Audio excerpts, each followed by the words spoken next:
bad teams of the National Football League. The New Orleans Saints last week laid their first egg of the season. Drew Brees threw 3 costly picks, and they couldn't get Freeman and the Bucks off the field. The Saints' biggest problem, in my opinion, is that the Saints won't run the football. The Saints played this Philadelphia Eagles-style offense where Sean Payton believes that you throw to set up the run. Wrong. I think you run to set up the pass, no matter how good your quarterback is.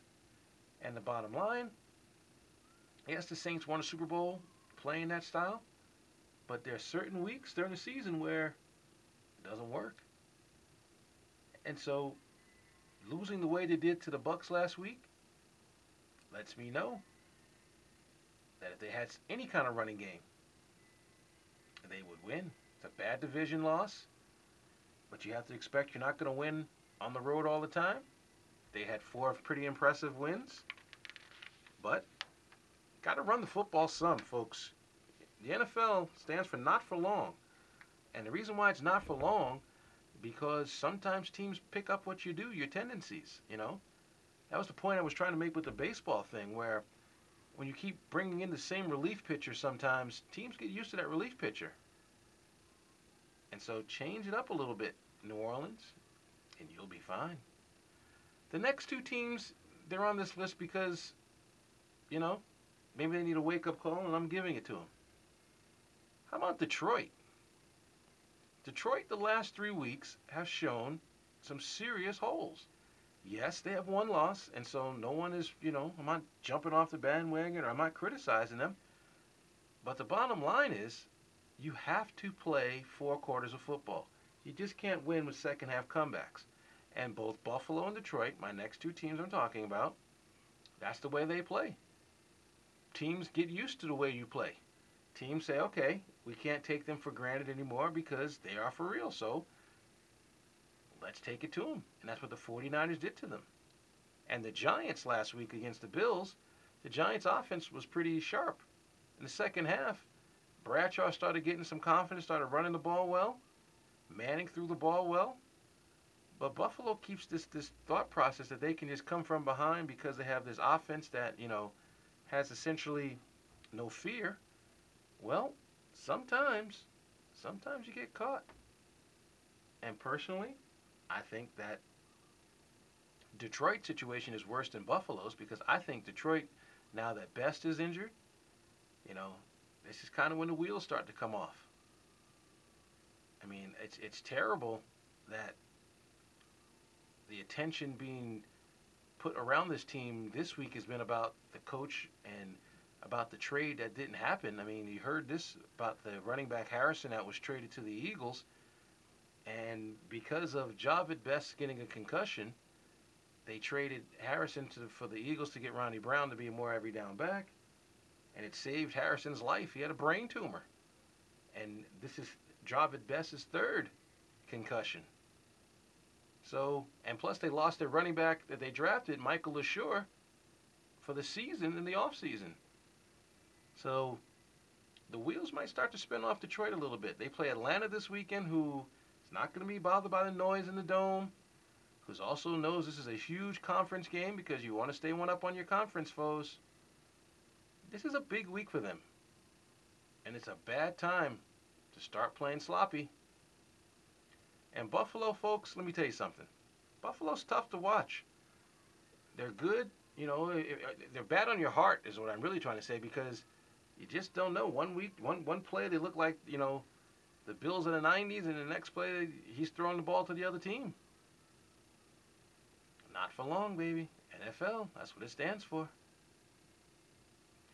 Some more bad. And this is a tragic bad. And I'm going to pop the music down for this one. I'm sure you all by now have seen that crash that has claimed the life of Dan Weldon. Everyone who follows sports or every athlete that plays sports should be affected by this loss. Because when you have an event where the athletes involved in the event is telling the people of the event that this track is too dangerous or the event is too dangerous and the event still goes on, it says what it's all about in sports. The show must always go on. And that the athletes play, and the people who run the sports run the sports.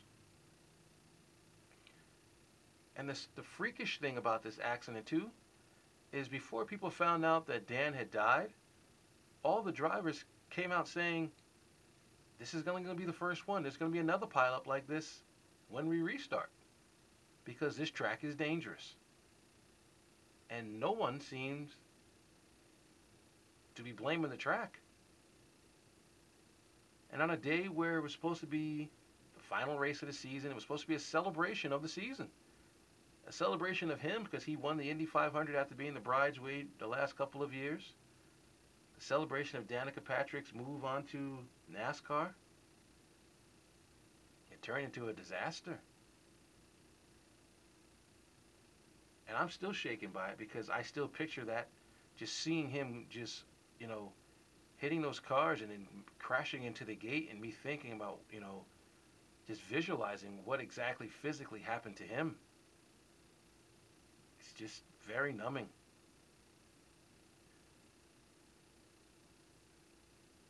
Some more bad. Did you see that fiasco with the Bernard Hopkins and Dawson fight, folks? Boxing cannot catch a break. No matter what boxing does, it cannot catch a break. There's even a statue at the Ripley's Believe It or Not Museum of Mr. Hopkins right now. And I walked past it last night and I just started to laugh. I respect the fact the man's 46 years old and he's a champion. But this is ridiculous, folks. Did you see it?